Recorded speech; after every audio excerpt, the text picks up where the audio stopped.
Hi Carla, how are you? I am very well. Look where I am. I know. We cannot complain. What's your relationship indeed with Italy and Italian cinema? Well, I'll start from before Italian cinema. My father was born in the United States, but my grandmother is from Rome and my grandfather from Sicily. So when I first came as a child with my father to Italy, I said my name, and I said it's Carla Gugino, and someone said Carla. I said, oh no, Carla. It's Italian. It's Italian. Oh, Carla Gugino. And then I was like, I should never leave this country. This is where I'm meant to be. So I do feel a deep connection in terms of Italian cinema. I think if there's a movie I could watch at any time, when someone said just, or if I sit down and I think I'll watch 5 minutes, I have to watch the rest, is 8.5.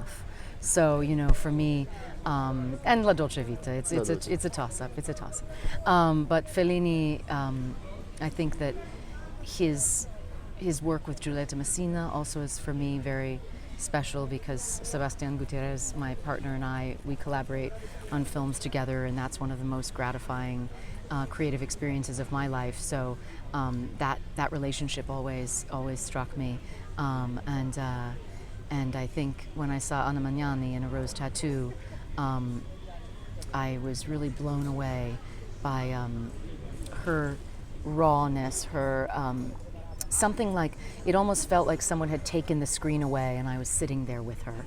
And so she was very influential for me. Also because Tennessee Williams, I coming from the South, I love him as a playwright, and so that was such an interesting marriage to me that he wrote that for her, Great.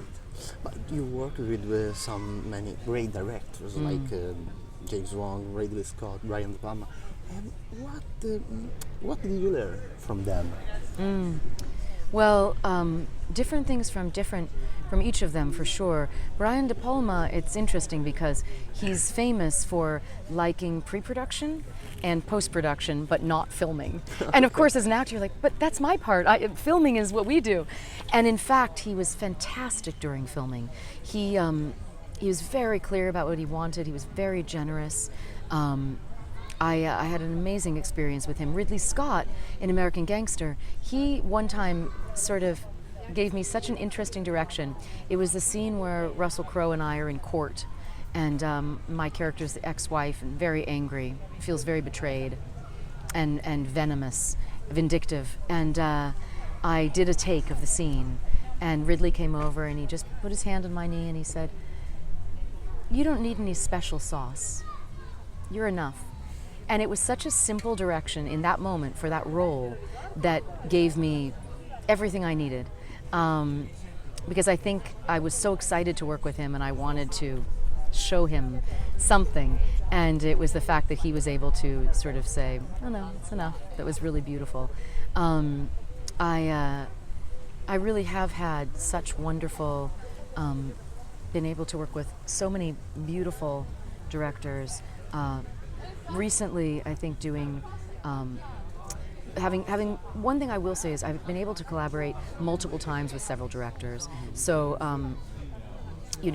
Zack Snyder I've worked with a couple times, Robert Rodriguez I've worked with 4 times, Sebastián Gutiérrez I've worked with many times, Mike Flanagan I've worked with many times now.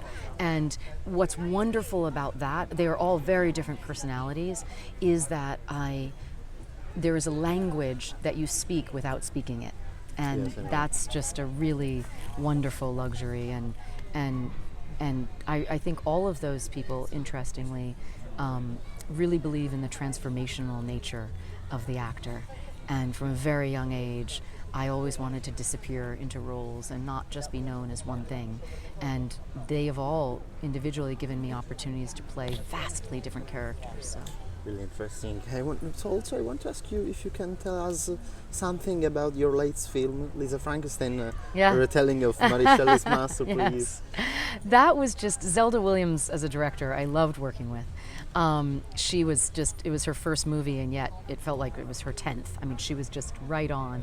That I loved, and I said yes to because I rarely get the opportunity to do broad comedy like that. My character was so outrageous, and to play the sort of evil stepmother was a blast. And Catherine Newton and Cole, we just had such a wonderful group. We made a tiny little movie in New Orleans, but I love the heightened nature of it. I love that they took, Mary Shelley and gave it a spin. The idea of, and a little bit like a movie called Weird Science, this John Hughes movie, that where a young boy reanimates a gorgeous woman. Kelly LeBrock played the role, but I like that she reanimates this guy to have someone to be with, and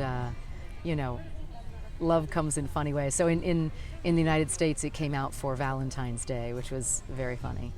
Thank you, Carla. Thank you. Thank you so much. Yes.